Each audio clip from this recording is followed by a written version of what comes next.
Okay, hello, hello, hello. Hopefully everyone can hear me. Thumbs up if you can hear me okay. Okay, good. Okay, good. Always worried. How's it going, everyone? Let me just get everyone in here for a minute. We have a really big class today, so I'm kind of excited for today. I'm a little bit hoarse today, so I'm sorry. I kind of sound like I'm a man today. I'm not trying to be, I promise.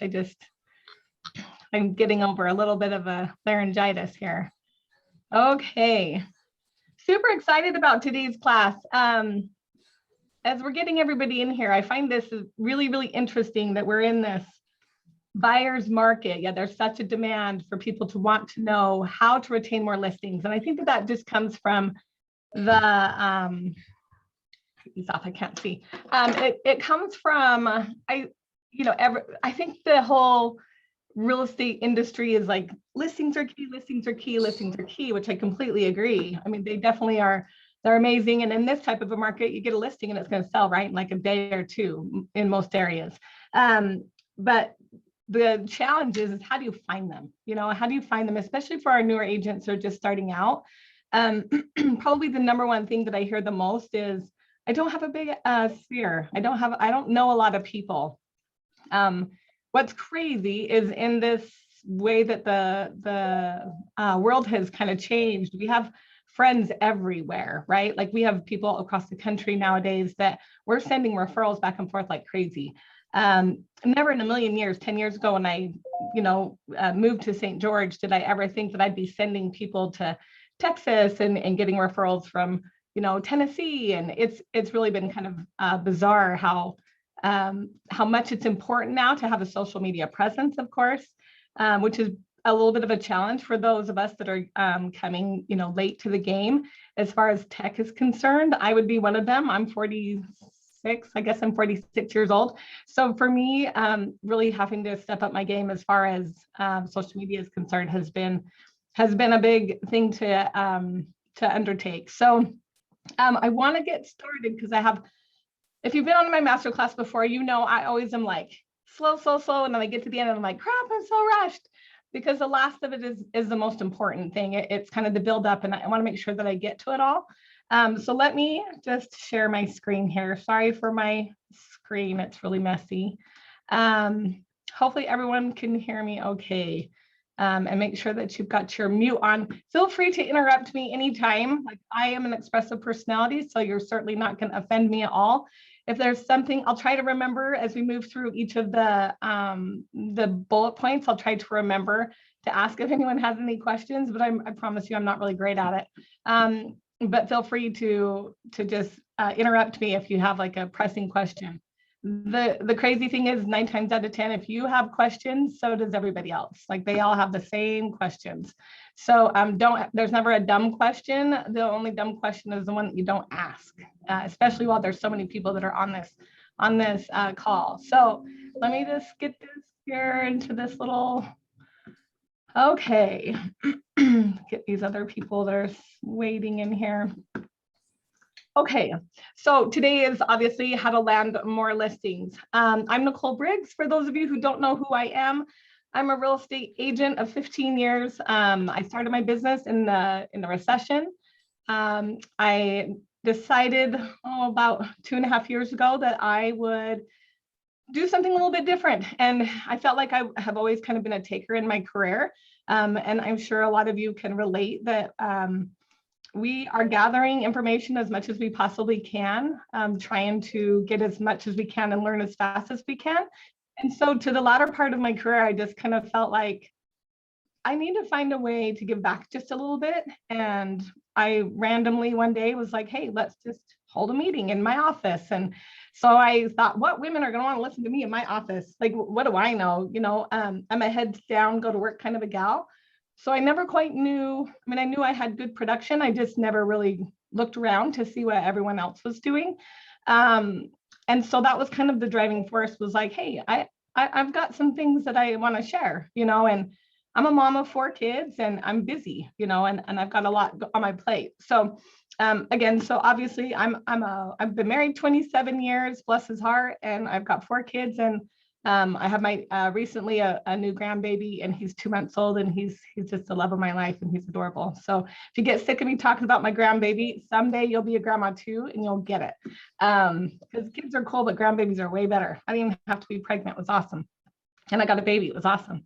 So anyhow, I started this Facebook group, Real Estate Talk for Women. Many of you probably, hopefully some of you are in the Facebook group. This group has been very, very challenging as we've pushed over 20,000 members. We're just about to, I have over 30,000 people that are in there. I just need to get the last 2,000 people in there. So it's a lot of work sifting through these groups, trying to make sure that they're all real estate agents. So if you aren't a member of Real Estate Talk for Women and you'd like to be, just go ahead and drop in the chat if you are waiting to get in for me so that I can go to your name first. Because like I said, I'm sifting through about 2,000 people. And not everybody signs up under their business profiles, which is super frustrating for me. And I've done it in groups too, where I'm like, oh crap, I'm a realtor, but I signed up under my personal account. So I literally hand check to make sure everybody's real estate agents. I do have a few lenders, title company. I have a few vendors in there, social media people, marketing people that are in there, and I allow them in there for one reason and one reason only, is that so that when we are discussing real estate and we are talking about some challenges that we're having, I'm not a professional in the lender business, and I'm certainly never going to step into their realm, but I want to know the actual truth. Like I want to know the facts. So they're in there to help us and to guide us with their expertise. And hopefully they're learning something too. I hope that they understand that these women that are in the real estate group, they're in that group just as much as we are to learn. And if they were smart, they'd be like, oh, real estate agents are having a challenge of this. Let me just fix that in my business so that I can get more real estate agents to give me their business. Not sure if that's how they view it. Hopefully they do. So anyhow, Real Estate Talk for Women is really super fun. I'm going to hit on groups at the very end. Because somebody brought something to my attention in the group, which was kind of an aha moment for me. And it may be something good for you in your local areas. So if you've ever thought about starting up a Facebook group in your area, this is for you. So, and we'll talk about that at the very end. So just a little bit about me and why I'm doing what I'm doing and how in the heck am I even qualified to do what I say I do. I've earned a 6-figure income for the last 10 years. 6 figures to some people is 100,000, and that's a big benchmark for some people. For me, the most I've ever made, I'm very transparent, is a little over 400,000. That's my own personal production. Also, I run a team, and I also run the mentorship business alongside doing 400,000. So for me, it's not about the money. It's more about what it does for my family, what it does for the life that I've created, what it does for me personally. I feel like the biggest thing that I've learned from real estate is how to be a better person. I'm a better listener. I feel like if you don't learn those lessons inside of real estate, then you'll never have enough and you'll always be chasing the dollar, which is really unfortunate because there's lots of life lessons in real estate that I think that we all can agree. Every once in a while we get knocked to our knees and we get humbled. So me too. Anyhow, so I'm a solo agent. I do about 15 to 18,000 in volume. It just depends. Let's see, in my production as well, I've got, I do about 35 to 50 sides. My team does the other, 40 sides, about that. So we just do a little bit under 75 deals, 80 deals a year. We do have a transaction coordinator. That's the only assistant that I have on my staff at the moment. I did have a full-time assistant who left in August. And so I'm actually trying to VA a lot of my stuff out now. So that's just a little bit about my business. I have 3 buyer agents that work for me currently, and my youngest daughter is getting her license, so she'll be an assistant to me for about a year. So influencer, obviously, I just have the Facebook group. I never really thought of myself as an influencer. I just know 100% if you're in my group and you hear my responses, I'm as 100% authentic as I possibly can be. If I hurt your feelings, so sorry, didn't mean to. I'm just kind of a give it to you straight kind of gal. So what keeps us successful? What keeps me successful is that I'm still in production. So I feel like for me, unlike a lot of the mentors that are out there, I noticed a lot of the mentors in the business were a lot of men, no offense. I know I have a couple men that are on here today, which is totally fine, but I can't relate. I don't know what it's like to not have a baby. I don't know what it's like to have to juggle 4 kids and their crazy lives. And I don't know what that feels like. So for me, I just felt like I aligned a lot more with just chatting with women and letting them know that I freaking get you. Like, you only have 2 hours for real estate in the day. You give it the 2 hours that you absolutely have, and you give it your best shot, right? So that would be the relatability. And then just, of course, like I already said, my straightforward approach. My intention is never to be rough, but I've been told that I'm not approachable. So I'm trying really hard to work on it. Everybody knows we all have one thing that we're not, and that's not approachable, which is really bizarre because I have women reach out to me all the time. But I think face to face, when you know somebody personally, can be slightly intimidating. So those are those life lessons that we learn about ourselves, that I feel like I try to capitalize along the way. I'm always driving to be a better person today than I was yesterday. I don't even care if it's just one thing, like I learned one small thing, I'm smarter and I'm better than I was yesterday. So I challenge you to do the same. Any questions on that before I move on? That's just me, that's just my life. Coincidentally, I had my two largest years, my two biggest growth years. First year in the recession in 2010, which was about 4 years into the recession. It was the worst economic downturn that I'm 47, that we'd ever had. And I had my best year financially in the pandemic. So for me, I feel like that's not a coincidence. I feel like there's a reason why in those two markets, I found a way to still earn business and to still work. And I believe it's just doing the consistent things every single day that got me where I am, right? So that's my goal, is to try to share that with you on how I do that. It's really, really difficult to quantify it and put it into words. So hopefully, at least you pick up on one big aha moment today. And I'd love to hear about it. If at the end of this, if you get on social media and you tag me in something that you learned today, that's what keeps me going. It's really exciting for me, but I'm always interested to know what it is that people actually take away from the meetings. So real quickly, I love it when people, I love these 16 chats in here. You guys are so awesome. I want to see your names and where you're from.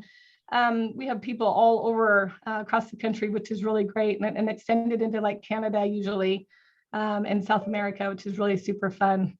Lots of LA, lots of California, Florida. My goodness, my largest following is in Texas, which of course it's one of the biggest states.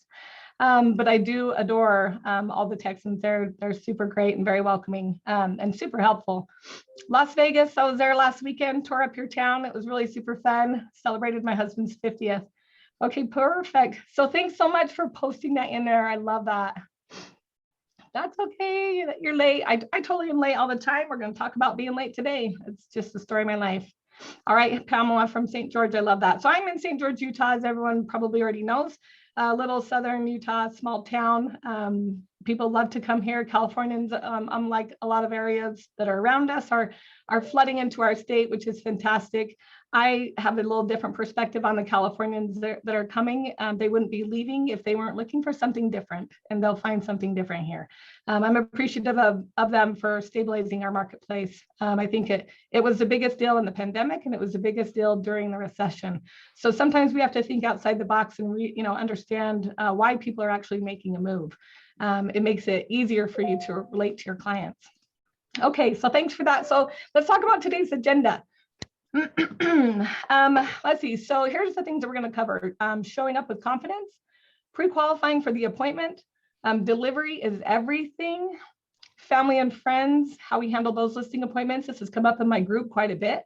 There's no better way, sorry for my French, there's no better way to be butthurt than to, do a deal with a family member or a friend, and then now we're no longer friends. I mean, that is super not fun, and it happens a lot. So we're going to talk a little bit about that. The last thing I don't have on here is how to land more listings. I'm going to go through some of my ideas that I have for you to take away today on what you could be doing to generate a little bit more business that's thinking outside the box. I find I pride myself a bit on that, just because you will find people. If you're looking for them, you'll find them. You just need to know where to look, right? So that's why we're holding the masterclass today. And then lastly, we'll do a Q&A session, and I'll be as fast as I possibly can, because I want to get to all of your questions. As you have them, just jot them down, or like I say, unmute your mic and just say, hey, Nicole, or Nikki, whatever, interrupt me, because I'd love to hear it. Fun fact I just want to see right quick in the chat box, how many people are new? This helps me to know. how many people have never been on a masterclass of mine before? Bless. I see you, Laura. Okay. Okay. Oh, quite a few. Okay, great. Okay, good. So bless you. Thanks for being here today. That's super awesome. I love to have new people here, especially if they're newer agents. Yeah, 1.5 years. This is something I always like to say. Anything that I share, I wish someone would have told me when I first started. I feel like real estate is the biggest kept secret. Everybody, tries to have a really profitable business, but we cover up our answers and we won't share. You're not my competition. Even the gal in St. George is not my competition until we land on an appointment together. Okay. Women should empower each other. We should share best practices, and especially in real estate, it is hard. It is not a very easy business, but if you just put together some of the best practices, you will be successful. I can guarantee you that. So awesome. Lots of new agents. Super cool. When I say new, I mean 3 years or younger. If you made it past 2 years, good for you. I think the first 2 years is rough. And by the time you hit 5, you feel like you just know what you're doing. And then all of a sudden some random deal comes up and you're like, oh shit, now I don't know what I'm freaking doing. I've been in it 5 years. So, okay, great. Let's just get going. Here we go. Showing up with confidence. First of all, being prepared, like that is the biggest thing. Come to your appointment with the following, okay? Your market stats. And there's a way that there's a way that I teach and the way that I coach in my programs in a systematical way, in an order in which we present this, but come with a market overview, a broad overview of what's going on in the market, an area specific overview, a subdivision price specific overview, a property type specific, and a single family investment. Let's just say if it's only single family, then just bring single family. If it's an investment, only bring investment properties, obviously. That goes without saying, but you just never know. Okay, the example that I give is what's most important. I gave you a market stat of my current market, okay? When I pull up on my MLS, this should take you literally 5 minutes. If it doesn't take you 5 minutes, you need to go take a class on your MLS. And every single board typically does it so that you can learn how to do a quick approach to figuring out what your market stats are. To go into a listing agent without market stats is terrible customer service. Think of it that way, okay? So in my marketplace, there's 275 built and standing homes. I have to put that out there because I don't know about you in your market, but here we have a ton of builders who keep putting their to be built homes on our market. And it drives me absolutely bonkers because it makes it look like we have 560 houses for sale when really 275. Now, the reason why I do this is why it paints a picture for the seller that the inventory is low, supply and demand. Okay, go back to 2012 or 2013. How many houses were on the market in your area during that time? Because I know for a fact in mine, there was about 1,400 homes on the market. So when I tell them we've gone from a healthy, normal, you have 5 houses to pick from, 15 houses to pick from that are in your criteria, to we have 275, I'm now letting him know that 1, I'm the professional, 2, I know my stuff, and 3, his house is going to sell. We need to price it right. We need to make sure that we're in line with what the market is saying. Okay. The next stat that I come up with is 192 homes went under contract in the last 30 days. The reason why we tell him this or her is because we want them to know that with the inventory that is there, look how our turnover is happening. We're turning as much properties as we're actually listing. That doesn't account for any of the new construction either. So the number is actually quite a bit higher, but I just want him to know that as far as resale market is concerned, that's his competition and that's what he can expect. The next one is 127 are under 450,000. That number is staggering.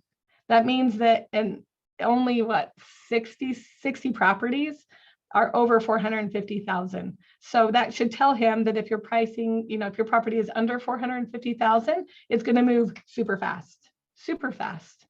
And what, the whole idea here is just to align yourself and let him know that, or her, sorry, I keep referring to him, but let them know that, you're the expert in your marketplace. Just don't come unprepared.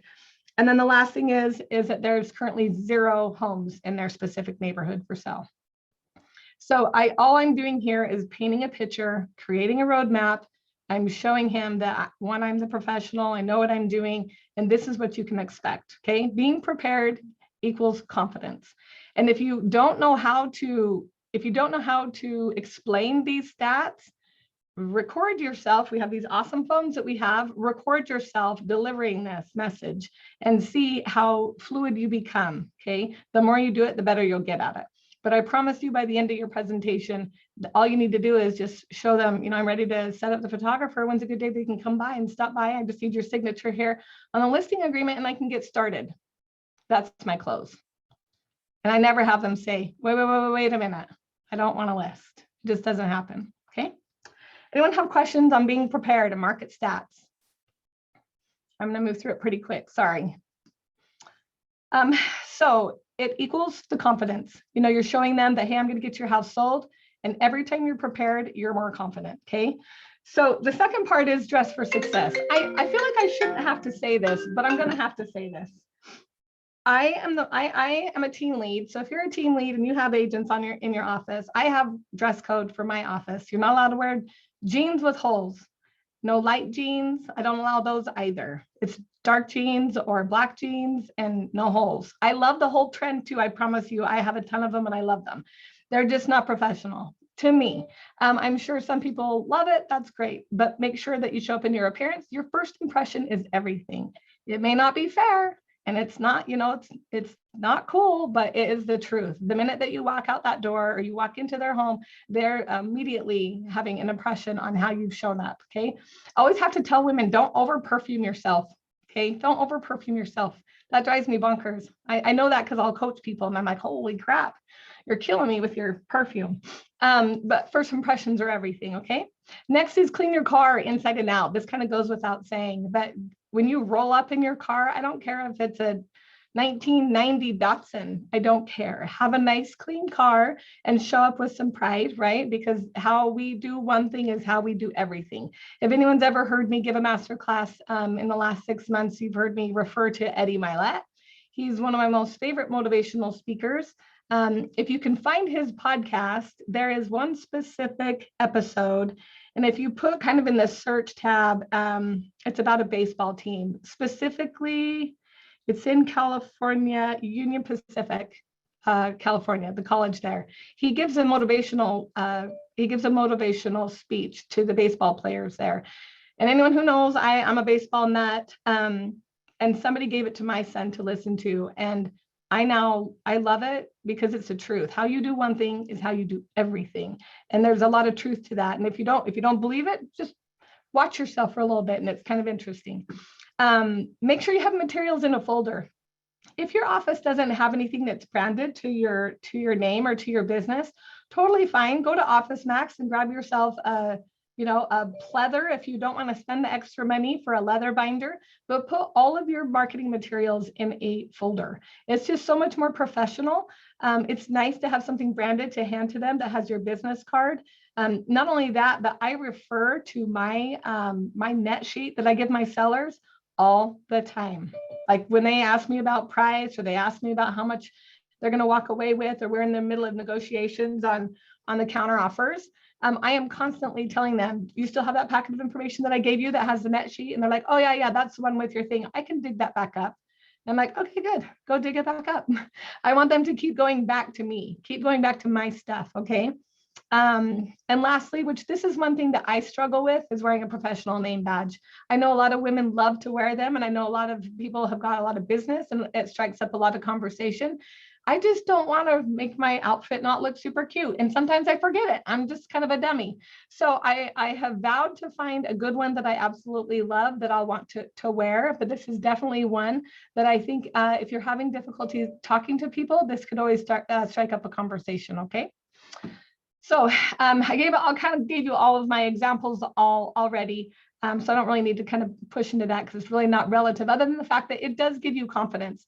Even if you are just starting out and you have one outfit that looks nice and that is presentable, and that's your presentation outfit, wear that every freaking time. It doesn't matter. It doesn't matter. If you feel good in it, you'll present better. I promise you. I'm actually broadcasting in my house.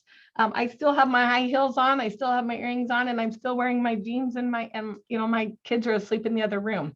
I always will come professional, especially to a meeting like this, because it makes me feel more confident. Okay. Same thing. All right. Let's see, I better hurry and check the chat right quick just because I'm the worst. Anyone have any questions thus far?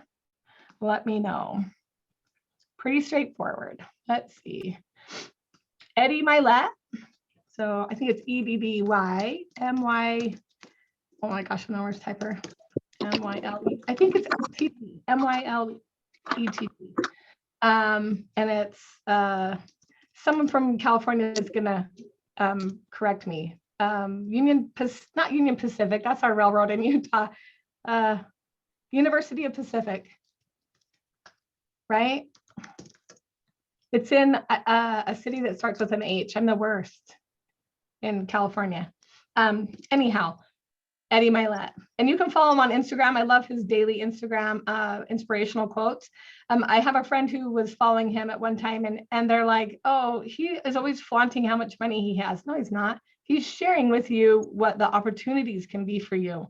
If you think of it that way, then we have kind of an issue with how we view money. He just wants to share with everybody how it's changed his life and how expectation and positive thinking has really made a difference for him. Let's see what's in here.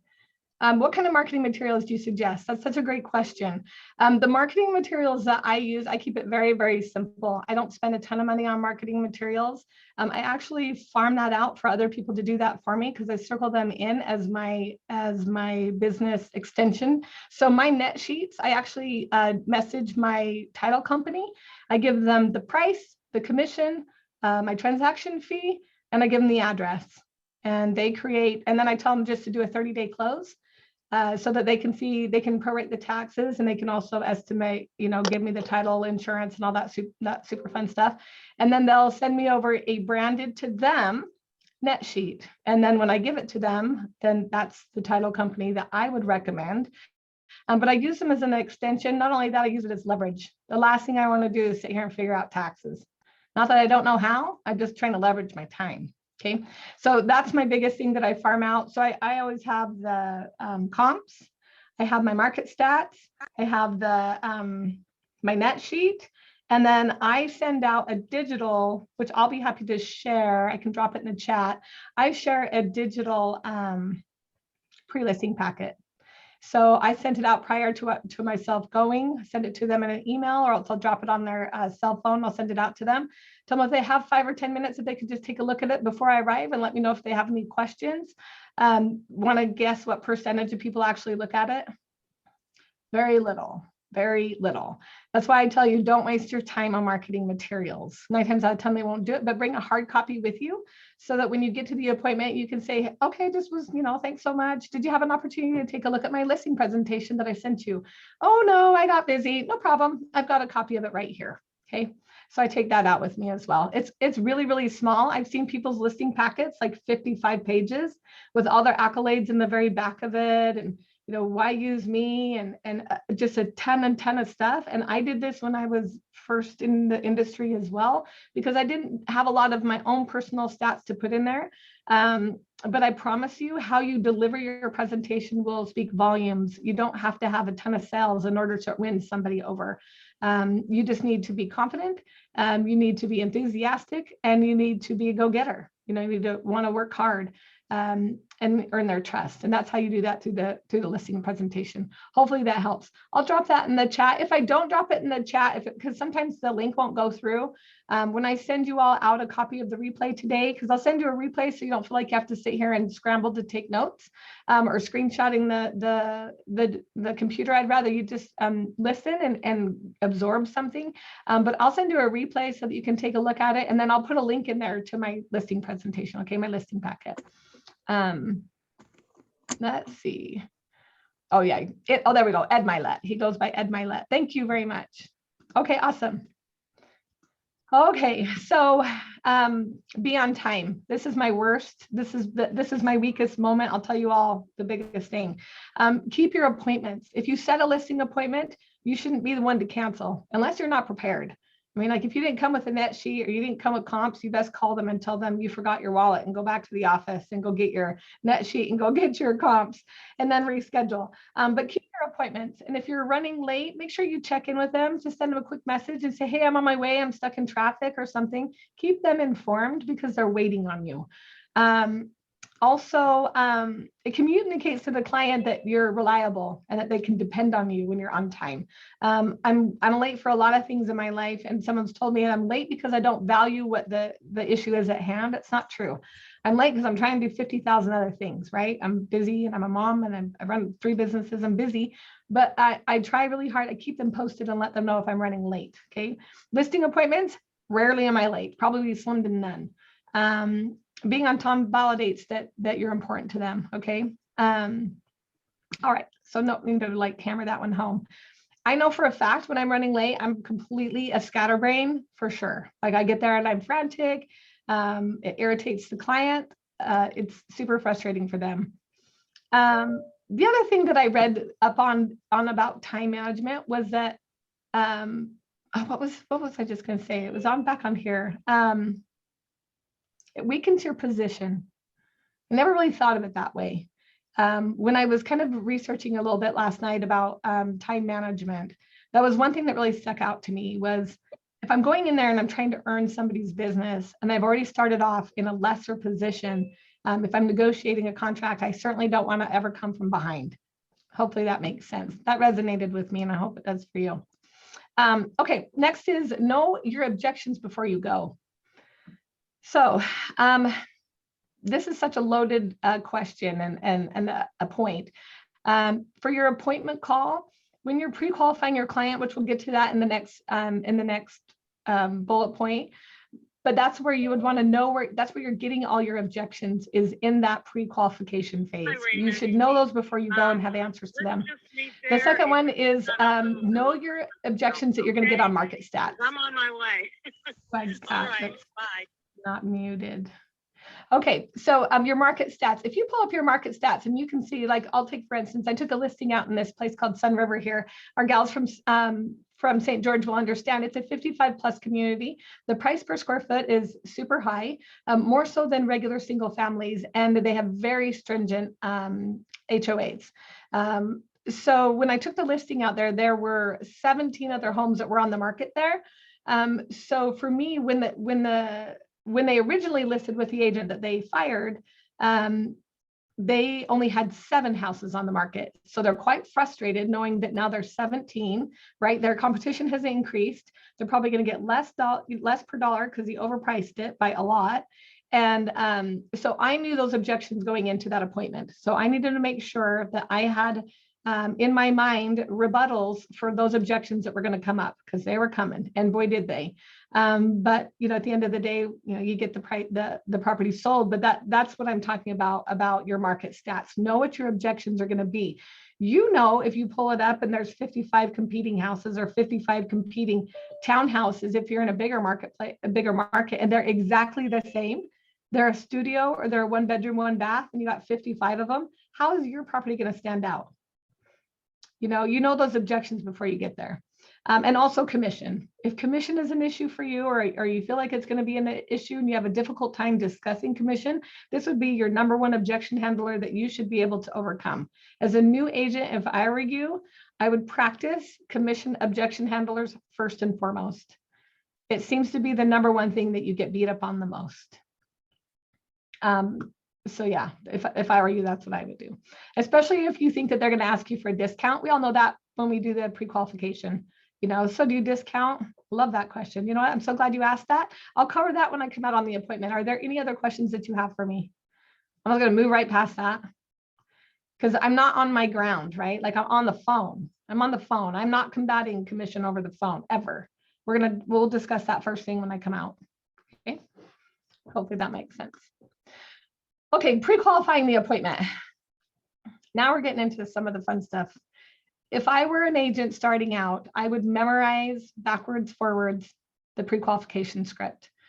Become an expert of the pre-qualification script and you'll never lose buyers or sellers. It's the most important script. And I'm going to give you those I'll give you those in the PDF today, the ones that I use. And they're in no particular order. Some mentors coach that there is a system and how you move them through. And if you aren't leading the conversations and you're not pushing them through in the right direction, be so good that you can move in and out of the pre-qualification script. That's when you know that you've mastered the pre-qualification script. When you can move in and out of it and you know exactly where you're taking the client. I know exactly where I'm taking them. You're taking them to sign the contract. So as long as we're meandering our way back to there, then that's how you master it. Qualify the appointment, no motivation, no appointment. For the newer agents, no motivation, no appointment. If they are not highly motivated or they do not have motivation, period, you should not be attending this appointment. I don't care how much they say that this is good practice. Practice with your neighbor next door that you're not going to waste 30 minutes preparing and driving there and presenting and waste of time. Time is money and it's time away from your families, okay? No motivation, no appointment. And then make sure you bring your list of questions and I'll explain. So motivation. So obviously why the seller is moving, it's paramount, okay? Second is going to be the time frame. When is the seller expecting to have this happen? When are you anticipating, what would be ideal for your home to sell? What's the ideal time? In this marketplace, the follow-up question we have to ask to that is, do you have somewhere to go when your house sells? Because I'm pretty sure we're going to get an offer in 2 days. So where are you going to go? Okay. And the next is expectation, understanding the exact outcome for the transaction to meet or exceed their expectations. We have to have conversations with the sellers about what it is that they're expecting from us. Have you ever sold a home before? Ask them that. Have you ever sold a home before? Is this your first time selling a home? Yes, we've sold several. Okay, great. Tell me a little bit about your experience. What was good? What was bad? There's no harm in asking what their experience was like so that you can provide a better experience. You don't know if you don't ask. Let's see. So pre-qualifying is providing clients with a 5-star customer service. And I brushed by this in the intro. Not pre-qualifying a client is not giving them good customer service. I can't tell you how many times agents won't ask this first question. Are you currently working with another real estate agent or have you signed any other documents? They're nervous to ask it. Not asking it is not providing good customer service. That's like walking into Nordstrom and for them to hand you a pair of men's socks and say, go ahead and try these on. Like you didn't ask the questions. I didn't tell you what I need. And I certainly don't need a pair of men's socks. This is not good customer service. I know it's ridiculous, but it's true. Once I started viewing pre-qualifying as a service, it's what will set you apart from other real estate agents too. Because most real estate agents, once they hear, well, I was thinking about selling, what did they do?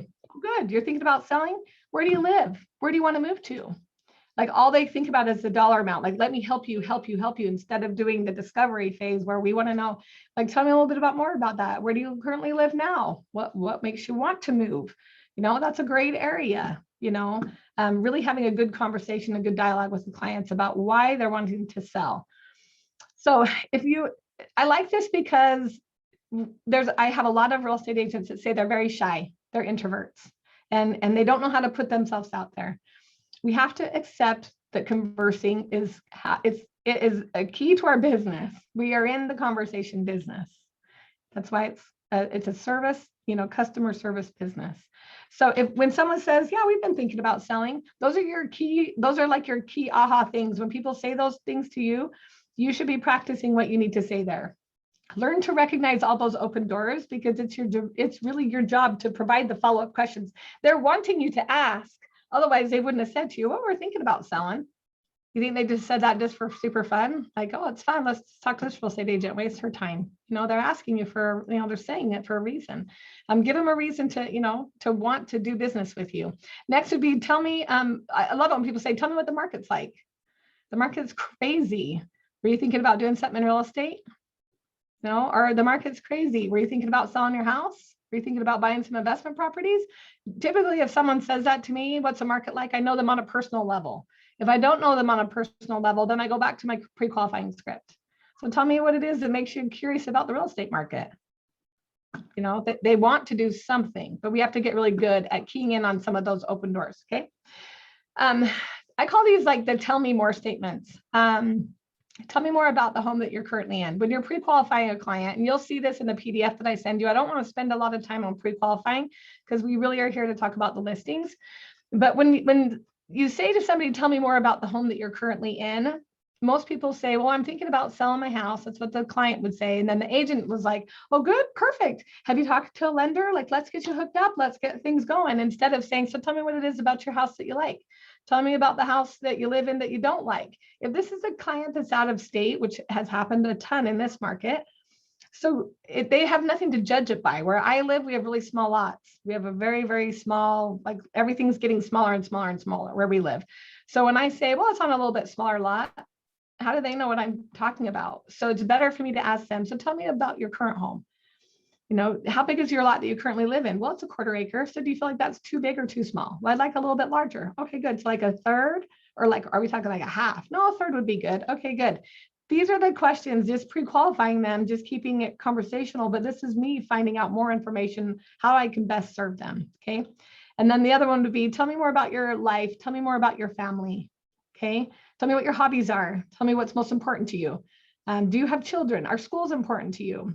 What are the ages of your kids? There's no way I'm going to slap somebody that is in my area over into Sunbrook, where it's, you know, predominantly a retirement community, and they've got 5 kids and they're 2 to 7 years old, right? So not asking these questions makes it so that you don't know how to best serve them. Make sense, hopefully. Okay, so no motivation, no, don't go. This is the second one. So the seller is saying that you can come on out of the appointment, but we're not going to sell. We're not going to list. I would never go on that appointment. Your response should be this: I don't want to waste your time or mine either. When would be a good time that I can follow back up with you? And then you're just going to put them on your list of people to call back. Okay, and then it's your fault if you wait 6 months to call them back, because more than likely they've said something to you in the beginning that has tipped you off that they want to sell. So you probably should make a 30-day follow-up. Hey, I was just thinking about you. And the follow-up call would be, hey, I was just thinking about you. I came across your list of people to contact. You mentioned that you weren't going to list your property. Just was wondering if any of your situations have changed. Okay, how we set up our follow-up is really part of, it has to be part of your systems. It just has to be. And then if a seller says, so we're content kind of where we're at right now. The market's kind of crazy. We're going to wait for it to go down. That's my favorite one. We're going to wait for it to go down. Where I live, it's probably not going to go down. But like, this is a resort town. We're kind of at our new norm. I know not everyone is like that. I just know in my marketplace, this is what we're facing. So it's my job to educate. Okay. And so then of course I would do a follow-up and how to educate them and how I can stay in touch with them and get in front of them. Because that's really what I'm trying to do, is just get in front of them. But I'm not going to go if they have no motivation. So when you're pre-qualifying people, when I send you out this list, feel free, like if you're a new agent and you feel dumb not having these memorized, it doesn't matter. Come with your list of questions. Like I literally start my appointment with, I have a list of questions that I want to go over with you. And I just want to make sure that I hit all of them because they're all very important. And I'm going to take some notes as I go. The reason why I tell them I'm going to take notes as I go is it gives me an opportunity to think. Okay, gives you a chance to think of what your next question is going to be. There's no shame in making sure that you ask all of those questions, know them inside and out. So if you're just starting out, like I said, if I had one best tip to tell you, I'd tell you to memorize this and then bring that list to the appointment. So when we were chatting on the phone, I made sure I brought this out. Then that way, if they change their mind or they say something different, I can clarify. Don't forget your list of questions. I'm like a list maker. Anyone else a list maker? I have like a bazillion lists. I think that's like a inherent thing. I had to buy a new planner today because I have to have a paper one. I try really hard to be digital, but I just suck at it. It's fine. I know my strengths and I know my weaknesses. Okay. So I kind of, hopefully I've hammered that home enough. So let's go to the delivery. Delivery is everything. This part is really fun for me. And if everyone's interested in it, I'll be happy to share this download as well. This is how to land the listing, but just to make sure that you know who your audience is. Make sure that you know what personality type they are. Checklist your delivery, like, what you're going to be saying to them. Make sure you've got a checklist for that. And then close until you get a proper no. For those of you that have been on a masterclass of mine before, you kind of know what that means, and I'll kind of explain that. So knowing your audience.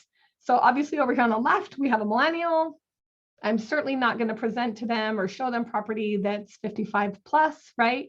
If you know anything about millennials, they make very quick decisions. They're very savvy with their money. 10 times out of 10, they have more money than a 35-year-old in their bank account because they're very quite savvy. It's really interesting to learn about millennials. And it's funny as the millennials were coming up, which I know we have a ton of them on here, as they were coming up, there was such this like disdain of like, oh, they're a millennial. Well, they've proven themselves to be quite savvy and they're larger than the baby boomers. So if you can't communicate with them, you're in big trouble in the next 5 to 10 years because they are your demographic. And then we have here a single mom and here we have a grandma, grandpa, right? So knowing your audience is key. I'm curious to know, oh, that's funny. I don't know where my photos went. What personality type are they? When you are pre-qualifying people, you should be able to identify which personality type they are. So there's driver. I mean, I go by the 4 disc profile. It's easier for me. I took the KPA from Keller Williams. It's super extensive. But there's the driver, there's expressive, there's amiable, and what I say, and analytical. So if you don't know what the 4 disc profiles are, that's a good one to look up and take the disc yourself if you haven't done it. But why does that even matter? You're just going on a listing appointment, right? You're just going out to list a property. Why does it matter what personality type they are? The biggest thing, and this is the report, that if you're interested, I'll be happy to drop this in the I'll send this out with a replay as well. If everyone's interested in learning a little bit more about it, it's a lot. This is a whole class on itself, learning about personality types. But notice how they're depicted on this grid. It's because the color on the diagonal represents the personality's polar opposite. This means that if you're an expressive, which I am predominantly expressive and driver, this means that 9 times out of 10 analyticals make me crazy, and it's not 9 times out of 10, it's 100%. Bless you if you're analytical. I would just manipulate and make myself a chameleon so that I can actually deliver to you. But when you start to learn about sales and you start to understand people, you'll realize that only 25% of the people that you're actually presenting to are even getting what you're saying. They're not retaining what you're saying. They've shut you off for some reason or another. So you find a way to curtail your presentation to their personality. Everyone interested in learning more about that? Do you want me? Is anyone interested in that? It doesn't matter if you're not, no, totally fine. Yeah. Okay. Yeah. The personalities is, like I said, it's a big one. Okay, good. And if you're a Keller Williams agent and you haven't taken the KPA, I just barely took that. I've never taken it before, but it's designed specifically for real estate agents. I found that one was very interesting as well. I know people do like the color one and whatever. I can tell you what, the one that I took the other day had nothing to do with, it was weird. It was like how I put shapes together and how I organized things. It was really kind of bizarre, but that's where it let me know it was more about how my brain worked, not necessarily my my behaviors in my office. Because I think I'm a different person today than I was obviously 15 years ago. So I'll go ahead and send that out. When I say checklist your delivery, make sure that the information is in an order before you arrive. Make it clear and concise. Okay. And then read their body language as you're delivering this. Anyone ever done NLP training? Anyone know what NLP training is?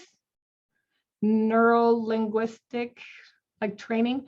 So what's really great is like, I'm like, do you understand what I'm saying? And I can get half of you to probably nod with me. Do you not know what I'm talking about? And I go like this, then you'll all be like, no, I have no freaking idea, Nicole, what you're talking about. That's what that is. It's incredible how you can get people to like nod with you, even though they're like, yeah, I don't freaking believe you. And then they're like, uh-huh. You're like, okay, good. So when you're giving your presentation and they're looking at you just stumped and you're nodding and they're looking at you like they don't know what the freak you're talking about, that's what I mean about reading body language. If you want to learn a little bit more about it, the NLP training is really, really interesting. You can Google it and you can read all sorts of books on it. It's really, really, it's super analytical for my brain. But I just know that I learned how to do it. And it helps you a ton in your presentations. Also, incidentally, if you're a prospecting agent and you like to cold call, that's why they tell you to cold call in front of a mirror, because they're telling you to smile, they're telling you to nod, they're telling you when you're doing a downswing, you know, to put your hand down, because women typically speak in upswings. Like, do you understand? How are you doing today? Would you like to go see this house? Like we speak in all these upswings when we are trying to be authoritative in our position and we're trying to, establish ourselves as the professional. We need sometimes to speak in downswings. Are you ready to put me to work today? Right? That's a downswing. That's not, are you ready to put me to work today? That's a question.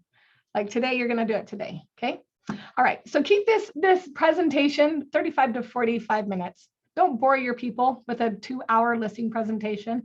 Not only that, your kids are probably at home waiting for dinner. Okay, so don't get really good at delivering that information in a very simplistic, very well laid out,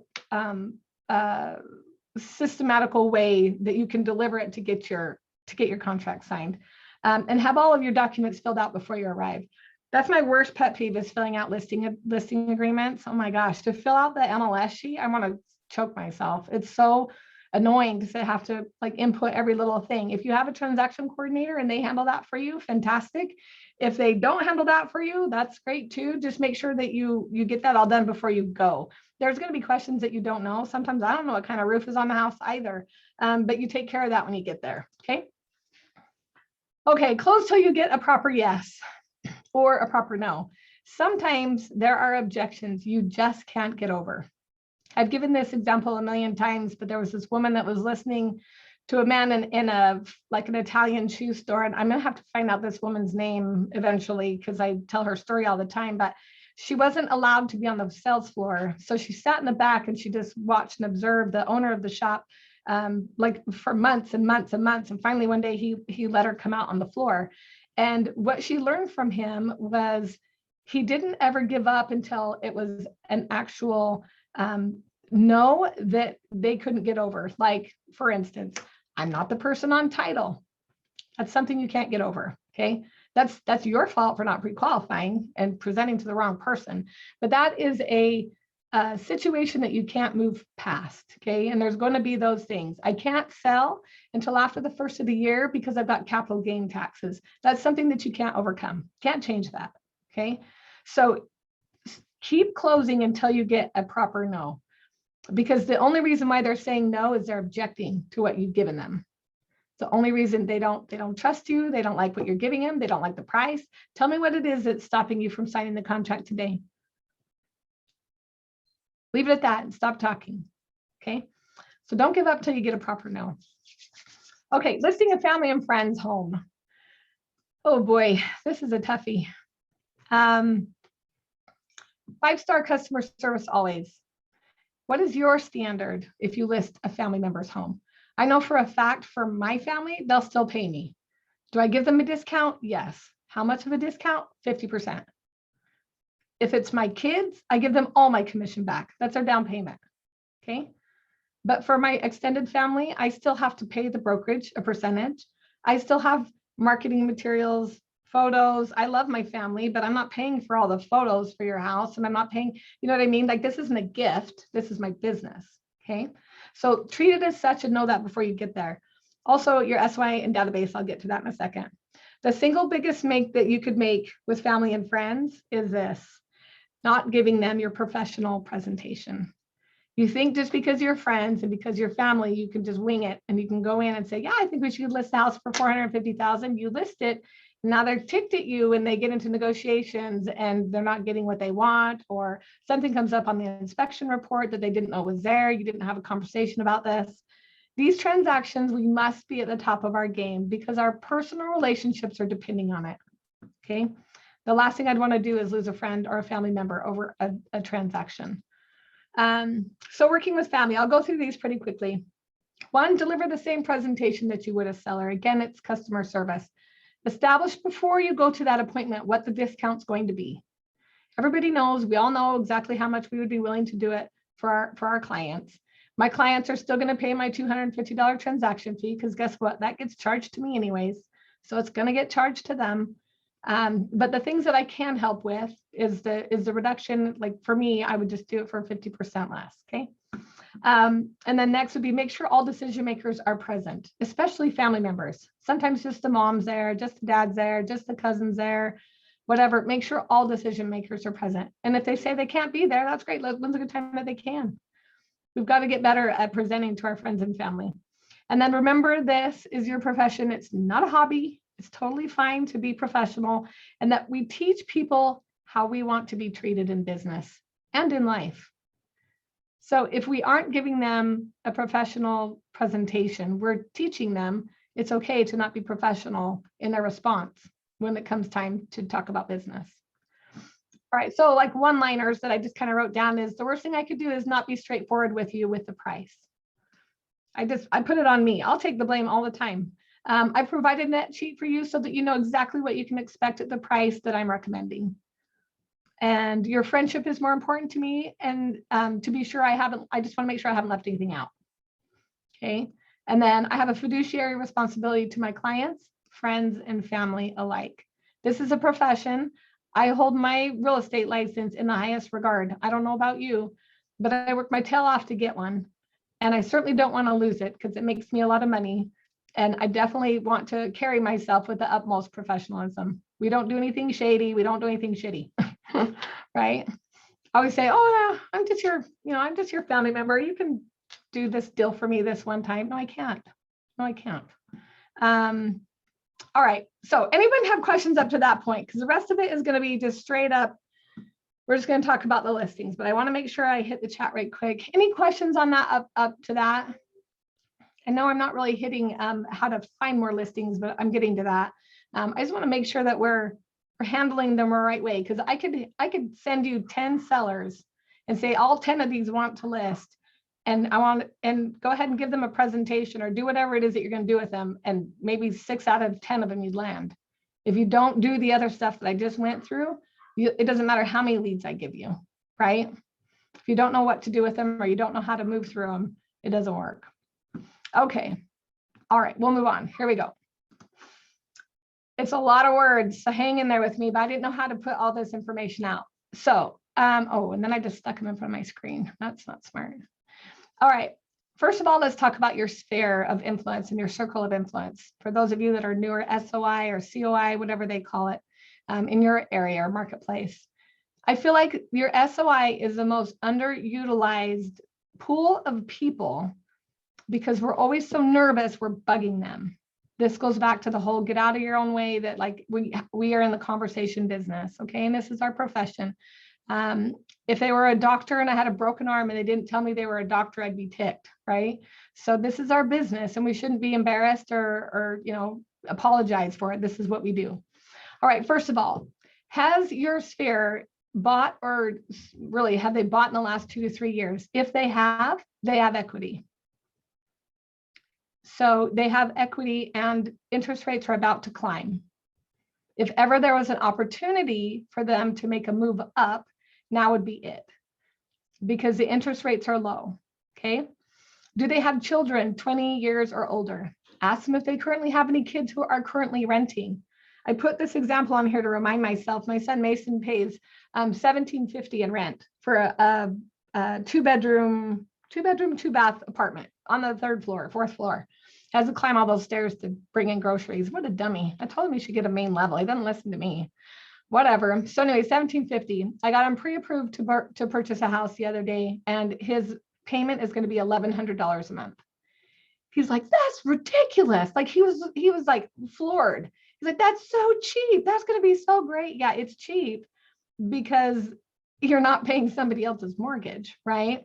So just finding out if they have kids, and he's 23. So finding out if they have kids that are renting right now, because we're providing them a service, and if they're SOI or COI, you've spoken to them before. Have they thought about a retirement plan that involves real estate? Rental returns are outpacing most investment vehicles right now. So if you don't understand this, contact someone who does IRAs, REITs, hedge funds, Roth IRAs.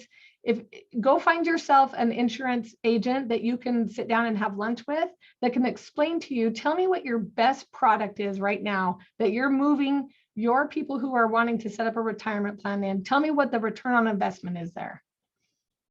And I will almost guarantee you that a rental property will outpace that. Okay.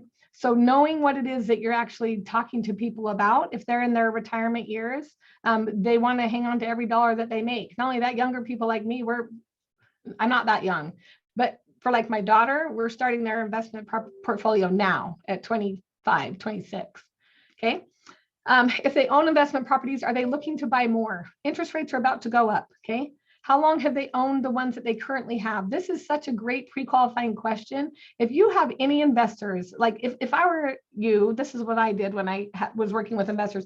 I would make a tally of all of the investors that I spoke to, who, when I asked them, if I come across a property that has a good cap rate, are you interested in taking a look at it? Because who knows, when they speak to investors, always like, yeah, just bring it to me. I'll work with whatever agent. You just bring it to me. I'll take a look at it. Okay, good. They're my go-to people. I kept a tally list of those people. And the minute a new investment property came on the market, they hit a specific cap, I immediately sent it out to them, along obviously with a rep agreement, making sure that I got paid. You know, if they're interested in making a move. Investors are, when markets shift like this, they should be your back pocket buyers. They're always moving in a portfolio. Why would I ask how long have they owned it for? Anybody know how long you can depreciate an investment property?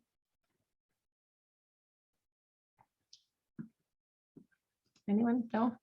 27 and a half years. You can depreciate an investment property for 27 and a half years. And the way you figure out what that number is you take, on the tax records, it will show you how much the land costs are. Like, let's just say the land costs are 100,000 and the sale of the property or the purchase of the property was 350. That means that you take 250, you divide it by 27 and a half, and they can depreciate the property every single year for 27 and a half years, that amount. So it's another tax write-off. It's another reason why people buy investments, okay? So depreciation, if they're at the end of their depreciation schedule, there's no longer any benefit for them. They're not getting that tax write-off. They're getting into where they probably almost got it paid off. So they're not writing off any interest. So then it no longer really makes sense for them to hang on to it. So they should sell it and move it into something else. Okay. I'm going to put together an investment group, an investment class. I've done it twice last year, and it's probably one of my biggest classes, but it's a really, really fun one. And it happens to be something I quite enjoy. So if you are interested in learning about investment properties, stay tuned, because I'll do that one again here soon. Do they have any family members who are thinking of relocating to your great city? How many people have moved family members of their clients this year? I swear I've moved more parents moving in with their kids, like in their elderly years, moving in now with their kids in the last year than I ever have in my career. So you should be calling your SOI and your sphere and saying, hey, any of your family members looking to make a move here? I can see that there's so many people that are moving into our area. I'm curious to know if you have anyone that's moving, because I'd really love to help, in the same way that I helped you. So this is another area for you to find listings. The listing comes from the buyer coming in the area. The listing comes from that Facebook group, your referral network. Everyone keeps putting in that chat, like, I want to refer and connect with other people. And it's like, okay, I hope you guys are keeping track of all those people that you're keeping track of.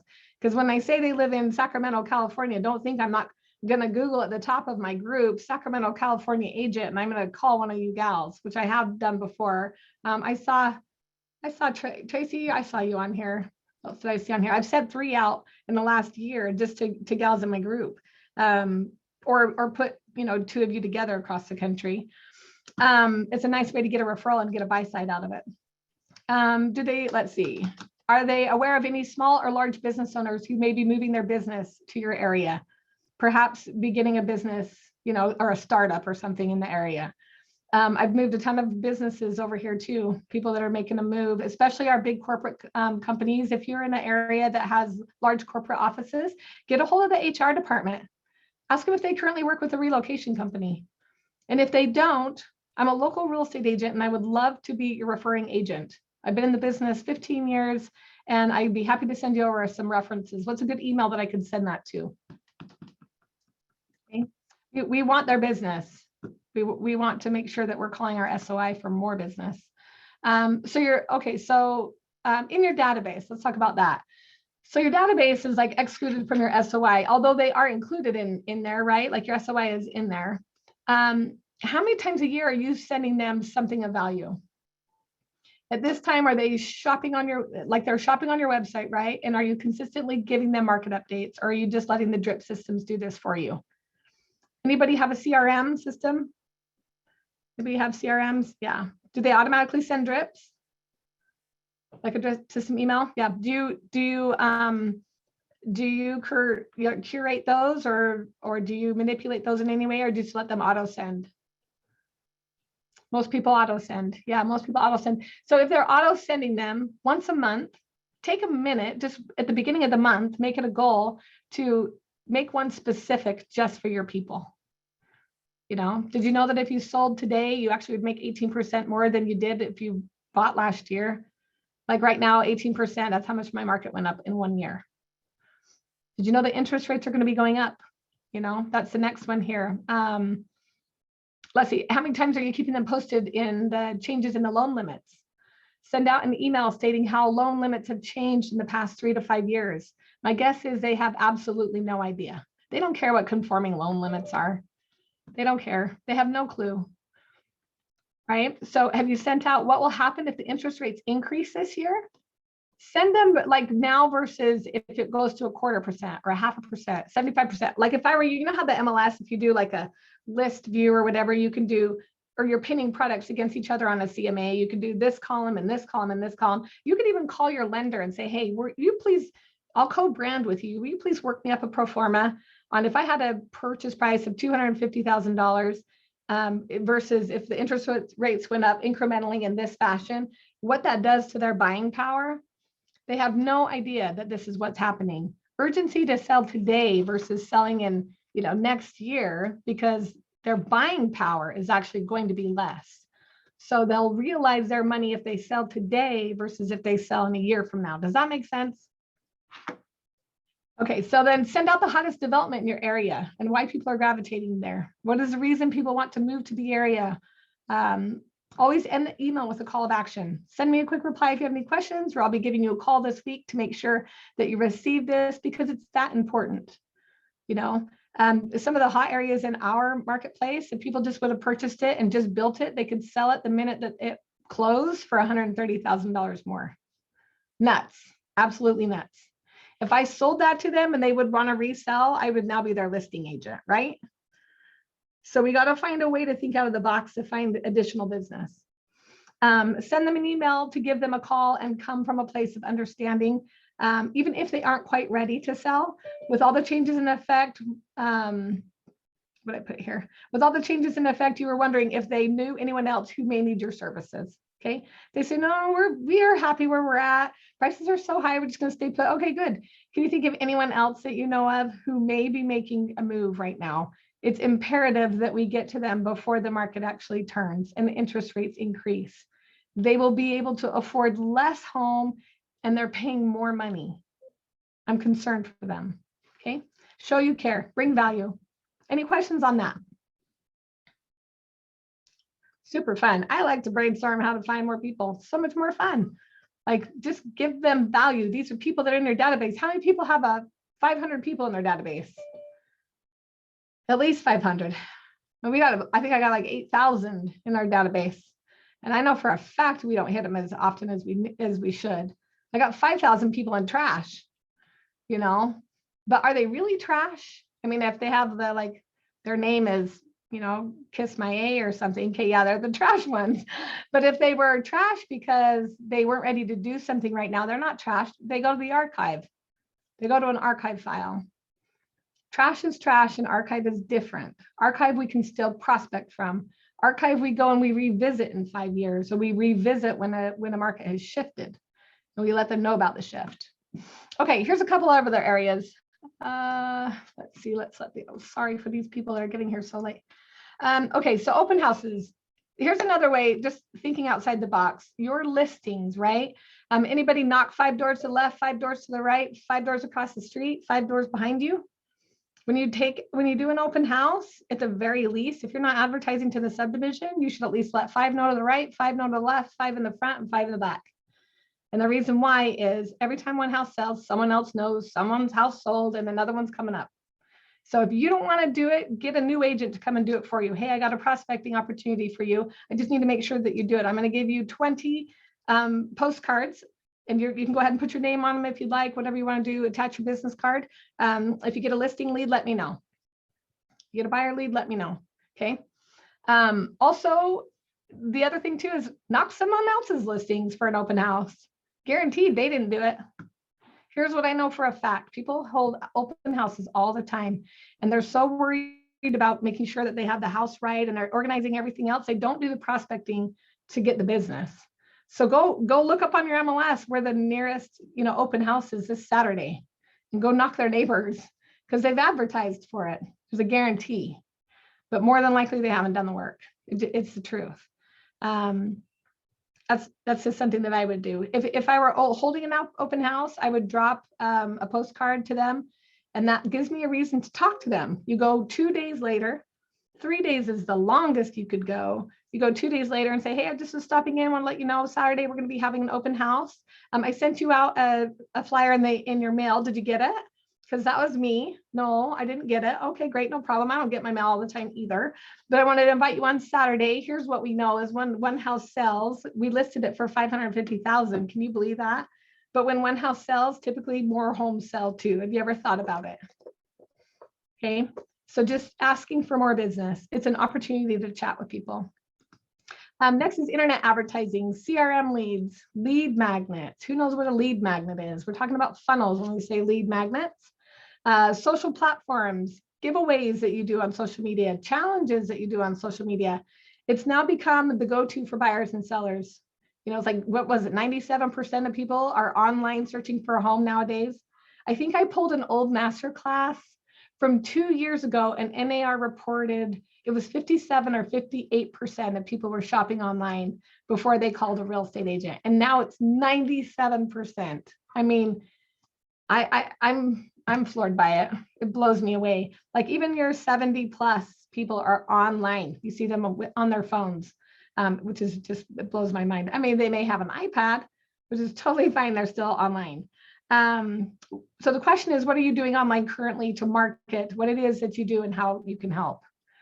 If I were you, I have a goal every month to implement one thing into my business that's going to give me more business. Just one thing. Make it super, super simple, and make sure that it gets done. So at the first of the week, this is what I'm implementing, and then make it happen. The hardest thing that real estate agents face is we get so super busy and all the stuff that we don't implement or fine tune our systems. And then we end up being in the business 20 years and we have no systems. Okay, next is shared databases. I think this is such a cool opportunity right here. And I have done this, and this is pretty great. Share databases with your insurance agent, with commercial insurance agents, with your attorneys, architects, designers, landscapers, lenders. These are the people who you can actually get business from. They all have a book of business. They all have a name, a phone number, at the very least, a name, a phone number. And the insurance agents, commercial agents, all the attorneys, they all have emails.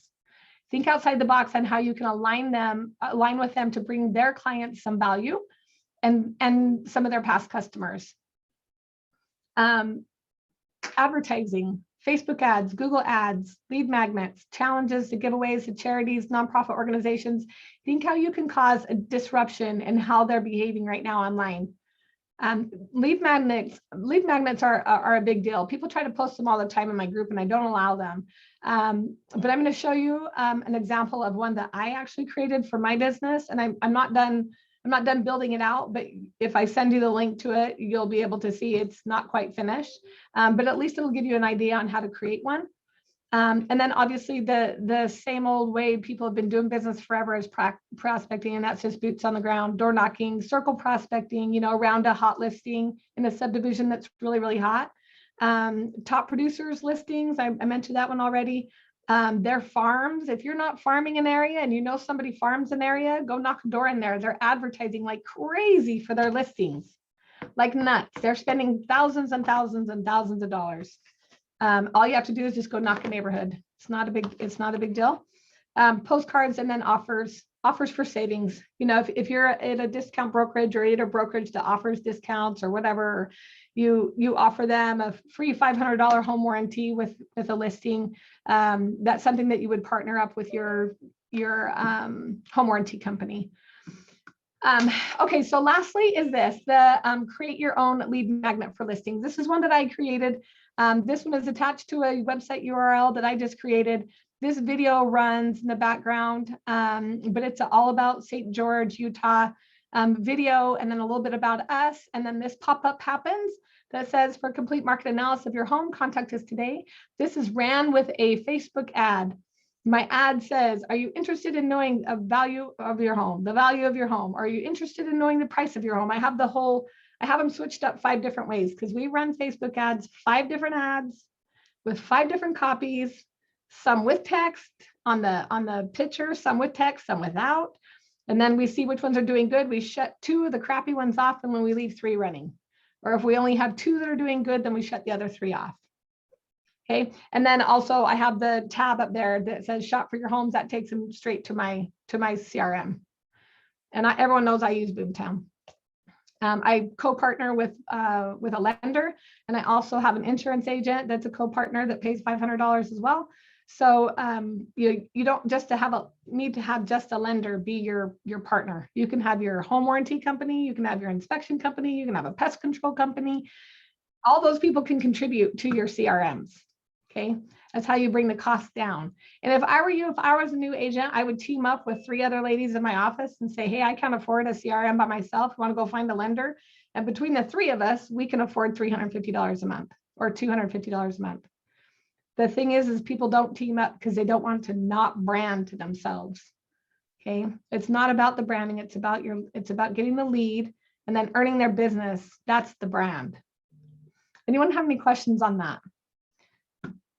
Okay, it's a lot. That was a lot. It's a whirlwind. How'd I do on time? See, I'm still over. Freak. I try really hard.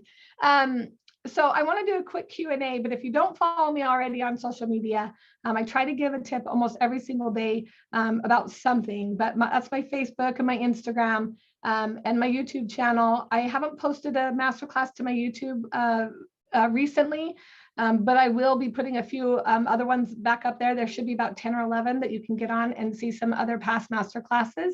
I like YouTube for that particular reason, is that I can post some of those. The thing I don't like is I give out free PDFs and downloads, and everyone always DMs me and messages me for those. If you're not on my masterclass and you didn't sign up for a seat today, you're not going to get the PDFs and the downloads. So just know if you watch those. Any questions? Let's see if I can get to some of your questions. I kind of moved through it quickly, but was there anything that you had questions about how to find a little bit more new business? Hopefully. And if you all got it, I'm going to be floored. Like, that would be just fantastic. That means I must have sucked and I didn't give you anything that you didn't know. And I'm curious to know if everyone looks at their business as a sales funnel. Ever thought of it that way? Like, how do you move your clients through your processes? And at what point do they exit your process?